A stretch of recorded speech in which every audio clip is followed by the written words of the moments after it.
Zaļo pļavu noslēpums.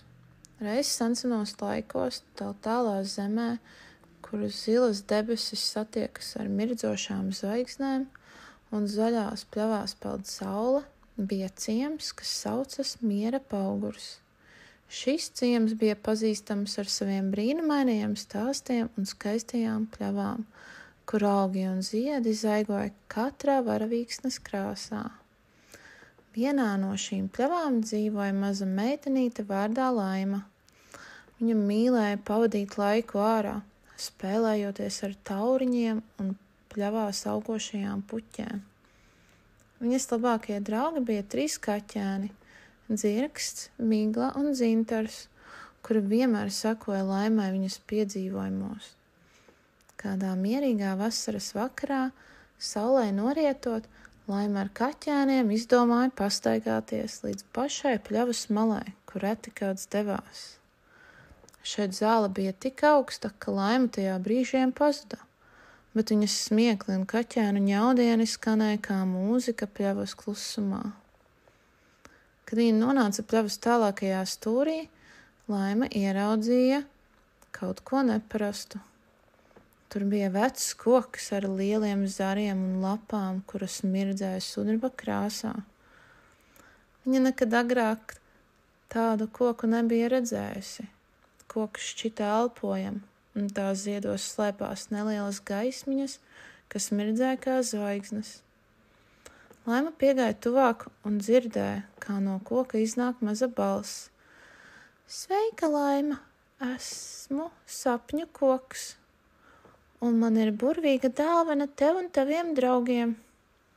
Laima pārsteigti skatījās apkārt, bet neko nevienu neredzēja. Kur tu esi? Viņa jautāja.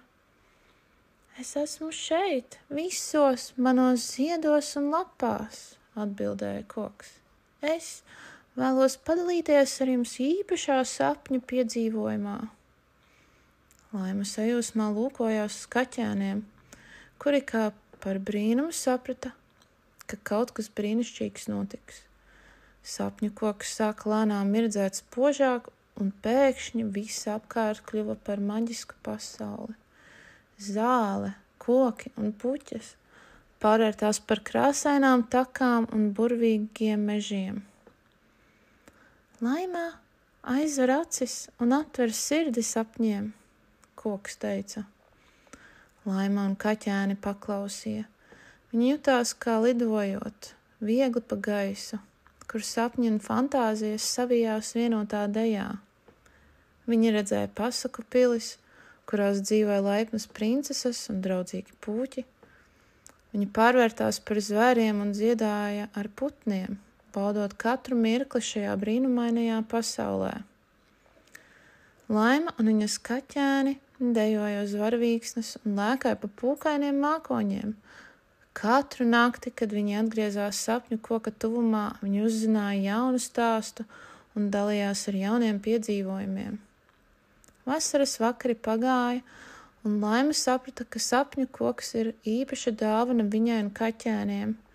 Viņš ļāva sapņiem kļūt par īstenību un parādīja, ka pat vismazākie ciemati var slēpt brīnumus.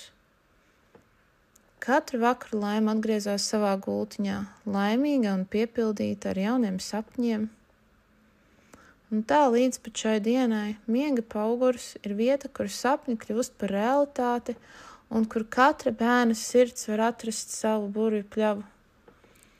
Un ja nu reizēm garām gājēji piestāja pie sapņu koka, viņi var sajust tās mieru un dzirdēt tā stāstu, čukstus, kas vēsta par Laimu un viņas kaķēniem, kas nekad neaizmirst savus sapņus.